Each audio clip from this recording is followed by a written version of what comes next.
जो बीत गया सो बीत गया। यदि हमसे कोई गलत कार्य हो गया है तो सिर्फ उसी की चिंता में नहीं उलझना चाहिए, बल्कि उसकी वर्तमान को सुधार कर अपने भविष्य को संवारना चाहिए।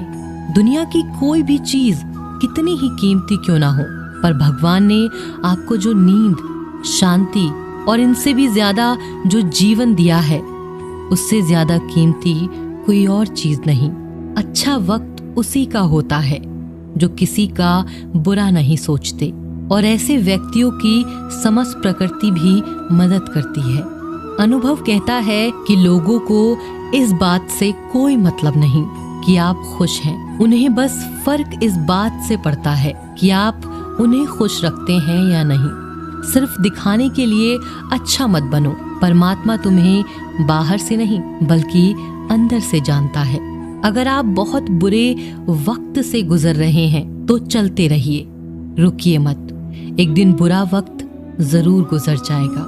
एक बार राधा ने श्री कृष्ण से पूछा, प्यार का असली मतलब क्या है? तो कृष्णा ने हंसकर कहा, राधे, जहाँ मतलब होता है वहाँ प्यार कहाँ होता है। किसी के बुरे वक्त पर हंसने की गलती मत करना। ये वक्त है जनाब, चेहरे जरूर याद करता है कि डर कर इससे रोना नहीं। अदम्य सांस भरा है तुझ में, धीरज अपना खोना नहीं। उजियारा जग में फिर आएगा, वक्त ही तो है, गुजर जाएगा।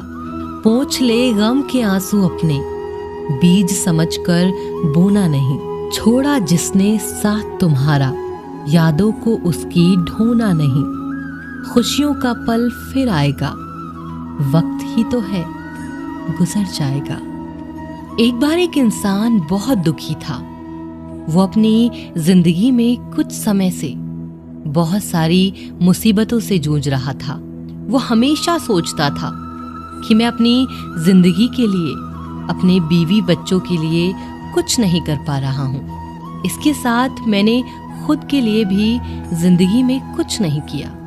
मैं ऐसी जिंदगी क्यों जी रहा हूँ? कभी कभी लगता है कि जिंदगी और इन सारी मुसीबतों को एक साथ खत्म कर दूं। ये इंसान हमेशा बस इसी तरह से सोचता रहता था। एक दिन वो एक नजदीक के बहुत ही बड़े तपस्वी के पास चला जाता है। वो घने जंगल में बैठे तपस्वी को अपनी सारी हकीकत बता देता है और कहता है, तपस्वी जी, आप तो इतनी साधना करते हो, अपनी तपस्या से आप इस वास्तविक जिंदगी के हर एक हिस्से से वाकिफ हो। क्या आप मुझे मेरे बुरे वक्त से निकालने का कुछ रास्ता बता सकते हो? मैं 2 वक्त की रोटी कमाने के लिए और एक छोटा सा संसार चलाने के लिए भी नाकामयाब हूँ।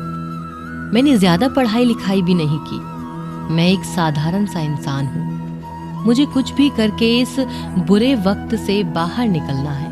तपस्वी जी, मुझे एक ऐसा आसान सा मार्ग बताओ जिसकी वजह से मैं फिर से सुकून और खुशी की जिंदगी जीने लगूं। क्योंकि आप बहुत गहरी ज्ञान की बातें बताओगे तो मैं उसे आत्मसात नहीं कर पाऊंगा। तपस्वी कहते हैं कि ठीक है, मैं तुम्हें एक काम बताऊंगा। वो काम तुम्हें 7 दिन तक करना होगा। सामने वाली नदी के उस पार एक छोटा सा मंदिर है, लेकिन उस मंदिर के अगल बगल के पेड़ पर बहुत सारे पक्षियों के घोंसले हैं। वो पक्षी बहुत किलबिलाहट करते हैं, जिसकी वजह से इस वन की शांति नष्ट हो जाती है।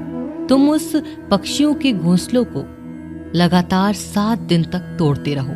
हाँ, लेकिन एक बात तुम्हें जरूर याद रखनी पड़ेगी। जब भी तुम इन पक्षियों का घर तोड़ोगे तब उनमें से कोई भी पक्षी मरना नहीं चाहिए। तपस्वी जी के कहने का मतलब इस इंसान को समझ में नहीं आया, लेकिन वो वहां से तपस्वी जी द्वारा बताया हुआ काम करने के लिए निकल पड़ा। इस इंसान को बिल्कुल समझ नहीं आ रहा था कि आखिर में इतने बड़े तपस्वी जी ने उनको इन सारे पक्षियों का घर तुड़वाने का पाप का काम उसके हाथ में कैसे दे दिया।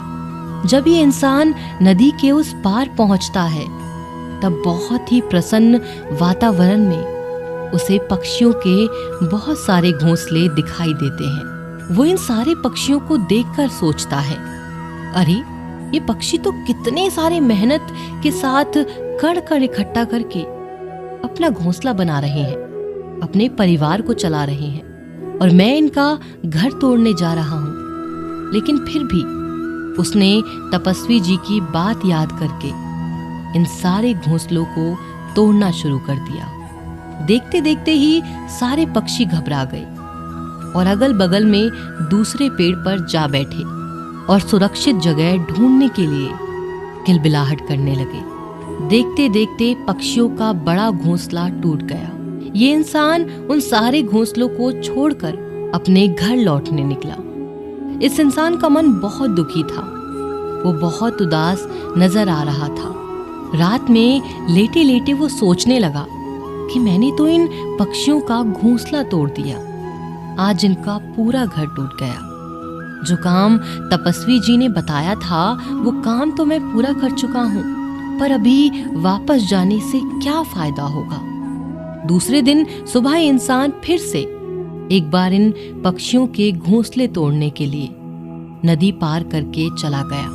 उसने देखा तो वहां इन पक्षियों ने फिर से कण कण कर इकट्ठा करके अपने घोंसले बनाने की शुरुआत की। ये दृश्य देखकर उस इंसान के मन में आया, अरे मैंने तो कल इन पक्षियों का घोंसला तोड़ दिया और आज ये फिर से छोटी छोटी चीजें इकट्ठा करके अपना घर बनाने में लगे हैं। ये तो कितने मूर्ख हैं।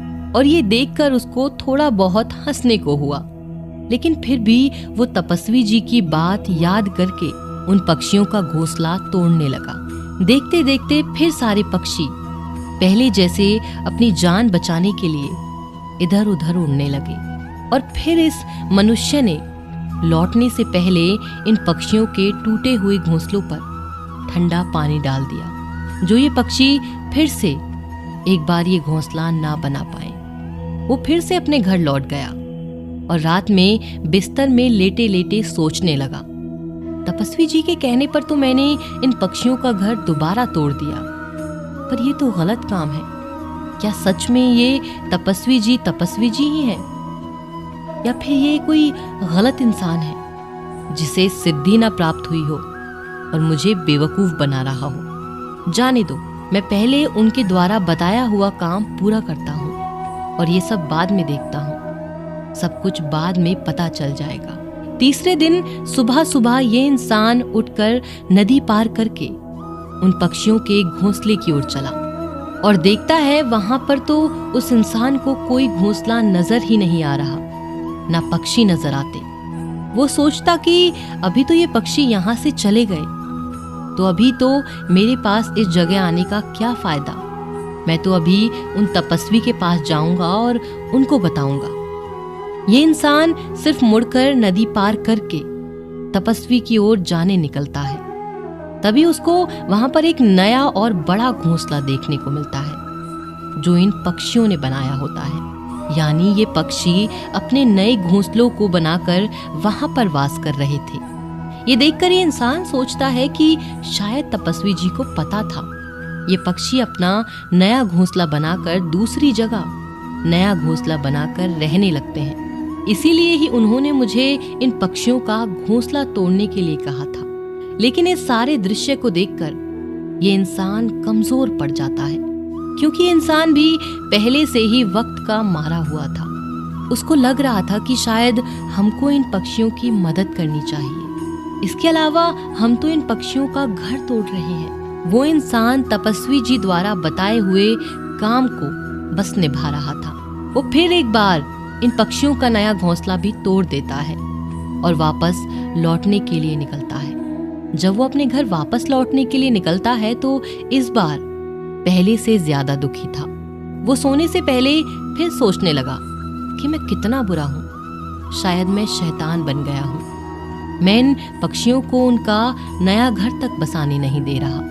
वो चौथे दिन फिर से नदी पार करके इन पक्षियों के नए घोंसले की ओर चला जाता है और फिर देखा तो क्या हुआ, इन पक्षियों ने तो दूसरी जगह अपना एक नया घोंसला बना लिया। वो पहले से ज्यादा ऊर्जा के लिए काम कर रहे थे। यह देखकर इस इंसान को लगा ये पक्षी मेरे से कितने छोटे हैं, तो भी ये हार नहीं मान रहे। मैंने कितनी बार इनका घोंसला तहस नहस कर दिया, ये फिर भी उभरने की कोशिश कर रहे हैं। ये देखकर तपस्वी जी के कहने पर वो एक बार फिर से पक्षियों के बनाए गए घोंसलों को भी तोड़ देता है। और जब वो अपने अहंकार से बाहर आया तब उसे पता चला कि उसके हाथ से कुछ पक्षियों की मौत हो गई। इस बार ये सारा दृश्य देखकर ये इंसान रोते रोते अपने घर वापस लौट गया और फिर वो सोने से पहले सोचने लगा कि मैं इन पक्षियों पर बहुत ज्यादा अत्याचार कर रहा हूँ। इससे ज्यादा अत्याचार अभी मैं नहीं कर पाऊंगा। 5वें दिन वो उठकर इन पक्षियों को खाना खिलाने के लिए घास लेकर पहुंच जाता है। इस वक्त इस इंसान के मन में सारे पक्षियों के लिए प्यार और प्रेम भाव बसा हुआ था। वो फिर एक बार नदी पार करके उन पक्षियों के घोंसलों की ओर चला। फिर भी उसने देखा कि ये पक्षी फिर से एक बार ज्यादा ऊर्जा के साथ एक नया घोंसला बनाने लगे।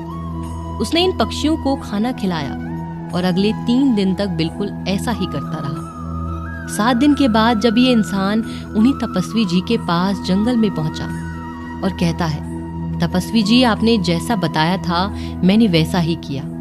मैंने उन पक्षियों के घोंसलों को एक नहीं बल्कि 4 बार तहस नहस किया, लेकिन मेरे हाथ से गलती हो गई।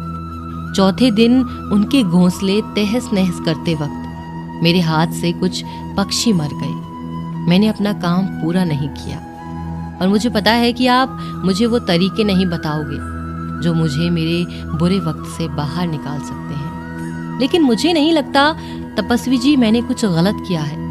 तो चलो मैं मेरे घर वापस चला जाता हूँ, मुझे वापस जाने की आज्ञा दो। ये बात सुनकर तपस्वी जी मुस्कुराते हैं और कहते हैं, अरे इंसान, तुझे घर जाने की इतनी जल्दी क्यों है? थोड़ा जलपान करो, उसके बाद तुम लौट जाओ। तपस्वी जी इस युवक इंसान के हाथ में पानी का लोटा देते हैं। ये इंसान जलपान करता है और उसके बाद तपस्वी जी इस इंसान से पूछते हैं कि अरे बेटा, तुम उन पक्षियों का घोंसला क्यों तबाह नहीं कर पाए? तब इस इंसान ने सारी हकीकत बताते हुए जवाब दिया कि तपस्वी जी, मैंने एक बार नहीं बल्कि 4 बार उन पक्षियों का घोंसला तोड़ दिया, लेकिन वो नई जगह घोंसला बना रहे थे। तपस्वी जी कहते हैं, अरे इंसान, तुम उन पक्षियों से कितने विशालकाय हो। जरूर उन पक्षियों से ज्यादा शक्ति है तुम्हारे पास, लेकिन फिर भी तुम उनका घर आखिर तक तोड़ नहीं पाए। मैंने तुमको उन पक्षियों का घर तोड़ने के लिए नहीं भेजा था, बल्कि तुम्हें सीखने के लिए भेजा था। तुम्हें जरूर इन चीजों से कुछ ना कुछ सीख मिली होगी। तुम्हारे लिए पहली सीख है जब तुमने पक्षियों का घोंसला कितनी बार तबाह करने की कोशिश की, लेकिन वो पक्षी तुम्हारी कृति से नहीं टूटे, बल्कि वो फिर से उभरकर नया घोंसला बनाने की कोशिश कर रहे थे। जीवन ही कार्यशीलता का नाम है, जीवन ही कर्मशीलता का अर्थ है। इतने छोटे मोटे पक्षी हर रोज टूटकर भी हार नहीं मान रहे। वो हर दिन नई ऊर्जा के साथ अपना घोंसला बना रहे हैं, लेकिन हम इंसान 1-2 बार ही दुख मिलने पर टूट जाते हैं, हार जाते हैं। इतना ही क्या, हम में से कुछ इंसान दुख मिलने पर, हार मिलने पर जिंदगी को खत्म कर देते हैं। जीवन भी इतना कठिन नहीं है जितना हम सोचते हैं। सच में जीवन ही कर्मशीलता का दूसरा नाम है। मृत्यु अंतिम सत्य है। इसीलिए नौजवान, तुम मृत्यु आने से पहले बस कर्म करो, बाद में तो परम विश्राम को जाना ही है। अभी तुमने इन छोटे पक्षियों से सीख ली होगी। तुमने देखा वो पक्षी बड़े थे, वो कभी हारे नहीं। इतना ही क्या, तुम इन पक्षियों से जरूर विशालकाय थे, लेकिन उनका मन तुम्हारे मन से बड़ा था। बस प्रयास करना ही हमारे हाथ में होता है, और जीवन में हर वक्त प्रयास करना चाहिए। जो हर बार प्रयास करता है उसके सामने प्रकृति भी घुटने टेक देती है। इसी तरह ये दुखी इंसान सुखी इंसान में बदल गया था। दोस्तों, हम आशा करते हैं आपने भी तपस्वी जी के माध्यम से इस कहानी से सीख ली होगी और आप भी अपने जीवन के इस सीख का इस्तेमाल करोगे। हम आशा करते हैं कि आपको ये कहानी पसंद आई होगी।